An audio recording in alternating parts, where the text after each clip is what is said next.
পশ্চিমবঙ্গ উচ্চ মাধ্যমিক শিক্ষা সংসদের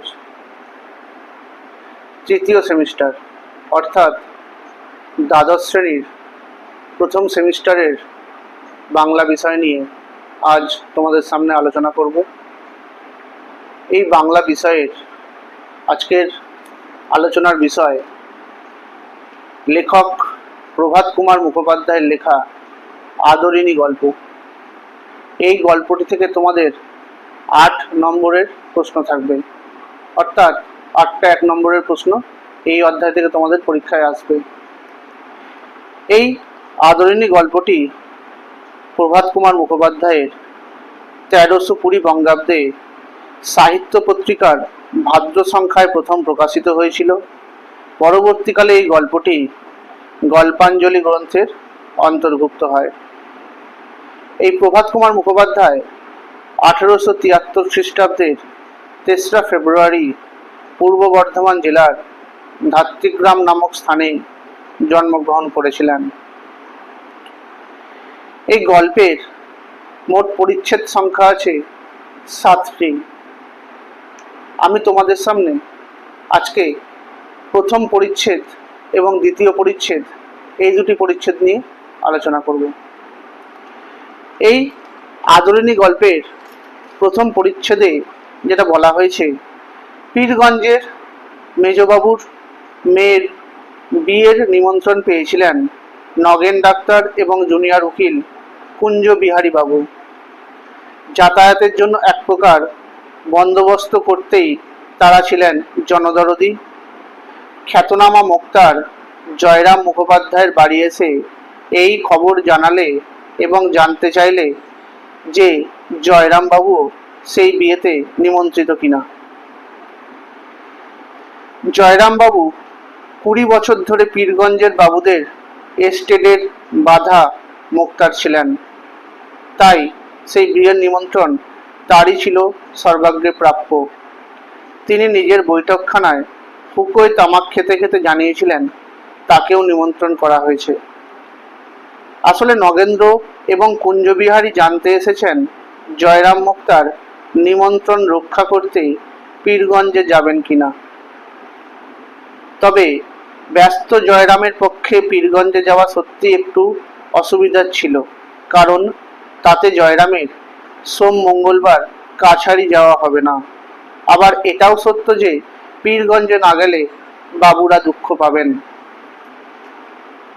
নগেন্দ্রদের অর্থাৎ নগেন ডাক্তার এবং কুঞ্জবিহারী বাবুদের যাওয়ার ইচ্ছা আছে, কিন্তু তাদের সমস্যা হলো ওই পথে ঘোড়ার গাড়ি যায় না। গরুর গাড়িতে গেলে যেতে আসতে 4 দিন মতো সময় চলে যাবে। পালকি জোগাড় করাও তাদের পক্ষে সম্ভব হবে না। তাই জয়রাম বাবুই একমাত্র ভরসা। তিনি যদি রাজবাড়ি থেকে একটা হাতি আনাতে পারেন তবে 3 জনেই হাতির পিঠে চেপে যেতে পারবেন। মহারাজ নরেশচন্দ্র জয়রামের অনেক কালেরই মক্কেল, তাই জয়রাম হাতির বন্দোবস্তের দাবিতে পত্র লিখলে তিনি যে শীঘ্রই তার ব্যবস্থা করে দেবেন এ কথা বলাই যায়। এই গেল তোমাদের প্রথম পরিচ্ছেদ। এবার দ্বিতীয় পরিচ্ছেদে যেটা আলোচনা করা হয়েছে, অর্থাৎ পরদিন ছিল রবিবার। জয়রাম রাজা নরেশচন্দ্রকে চিঠি পাঠিয়েছিলেন। তার বয়স এখন 50 হয়ে গেছে। জয়রাম আপাত কঠোর হলেও তার হৃদয়টি ছিল কোমল অর্থাৎ নরম। জয়রামের আদি নিবাস ছিল যশোর জেলায়। বহুকাল আগে জয়রাম এই গ্রামে মোক্তারি করতে এসেছিলেন। তখন ভাড়া বাড়িতে থাকতেন। এখন তার পাকা বাড়ি, বাগান, পুকুর ইত্যাদি স্থাবর সম্পত্তির মালিক। জয়রাম বরাবরই অত্যন্ত বদরাগী এবং দাম্ভিক প্রকৃতির মানুষ। একবার এজলাসে ডেপুটি বাবুর সঙ্গে ঝামেলায় জড়িয়েছিলেন, এমনকি হাকিমকেও পর্যন্ত ছাড়েননি। রাগের মাথায় তিনি বলেছিলেন যে হুজুরের আইন জ্ঞান জয়রামের স্ত্রীর চেয়েও কম। আদালত অবমাননার 5 টাকা জরিমানা মকুব করার জন্য 1700 টাকা খরচ করে হাইকোর্ট পর্যন্ত লড়ে জয়রাম জয়লাভ করেছিলেন। কঠিনে কমলে গড়া এই জয়রাম মুখোপাধ্যায় যেমন প্রচুর টাকা উপার্জন করেছিলেন, তেমনি তিনি গরিবদেরও দান ধ্যান করে থাকতেন। এমনকি তাদের হয়ে তিনি বিনা পয়সায় মামলাও লড়তেন।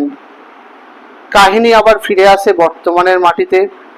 রাজবাড়ি থেকে হাতি আসবে, তাই সেই হাতিকে বাঁধার ও তাকে খাওয়ানোর সমস্ত আয়োজন করে রেখেছিলেন মুখোপাধ্যায় মশাই।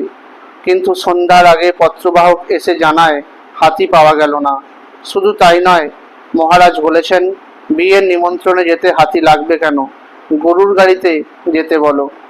বৈঠকখানায় উপস্থিত সুধীমণ্ডলীর সামনে জয়রামবাবু লজ্জায় রাগে উত্তেজিত হয়ে উঠেছিলেন।